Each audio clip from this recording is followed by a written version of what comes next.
इबादत गुजारों की जीनत।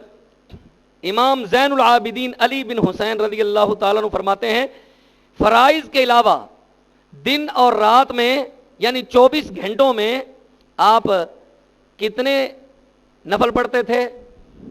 बोलो। 1000 रकत नफल पढ़ा करते थे। और हम तो अल्लाह के नेक बंदो, हम वो हैं जो फजर से पहले वाली सुन्नतें उनको पढ़ने के आदी नहीं बन सके, जोर से पहले पढ़ी जाने वाली सुन्नतों को आदी नहीं बन सके, और जोहर के बाद पढ़ी जाने वाली 2 सुन्नतों 2 नफलों के हम आदी नहीं बन सके, मगरिब के बाद पढ़ी जाने वाली 2 सुन्नतों 2 नफलों के आदी नहीं बन सके, ईशा के बाद पढ़ी जाने वाली 2 सुन्नतों 2 नफल और 3 वितर और 2 नफलों के आदी नहीं बन सके। नफल इसीलिए हमारे यहाँ छोड़ दिए जाते हैं जी। और एक तबका वो है जो माशाअल्लाह वैसे ही नहीं पढ़ता, सुन्नत नफल पढ़ता ही नहीं है, नफल पढ़ने के आदी नहीं है। पूछा जाए क्यों नहीं पढ़ते, ये कौन से जरूरी हैं?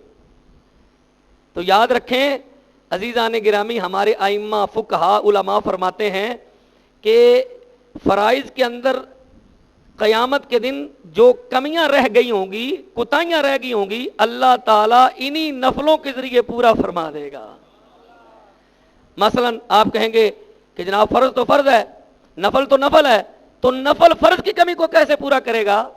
उसका मतलब और जवाब यह है अजीज़ कि अगर फ़र्ज़ों में कहीं कोई सुन्नत रह गई तो सुन्नत पर सजदा साहब तो नहीं होता ना? बोलिए, सुन्नत में कहीं कोताही रह गई, आप जल्दी जल्दी नमाज पढ़ गए तो तादील अरकान ही ना कर सके। अगरचे दीगर आइम्मा के नज़दीक तादील अरकान भी वाजिब है। तादील अरकान, हर रुकन को उसका हक दो, हर रुकन को ठहर ठहर कर अदा करो। हाँ जी, किसी बुजुर्ग ने कहा कि नमाज ऐसे पढ़ो जैसे बुजुर्ग पढ़ते हैं, वुजू ऐसे करो जैसे जवान करते हैं। मतलब क्या है? मतलब अच्छी तरह वुजू करो और नमाज बुजुर्गों की तरह पढ़ो। वो कमजोरी और नकाहत की वजह से तेज तेज नहीं पढ़ सकते, जल्दी से उठ भी नहीं सकते, जल्दी जा भी नहीं सकते, तो नमाज बुजुर्गों की तरह पढ़ो। वुजू के लिए जवानों की तरह आओ।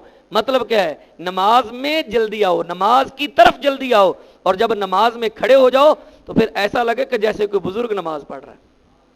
हमारा काम उलट है, वुजू की तरफ आते हैं ढीले ढाले और नमाज में आते हैं जंगजुओं की तरह, जैसे कोई लड़ाई कर रहा हो।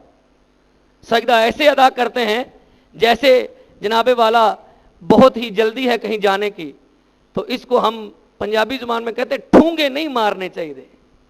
पंजाबी की कहते ने ठूंगा समझते जे, ए कान ही जिमें चुंझ मारदा जमीन ते ओनू कहते ने ठूंगा मारना।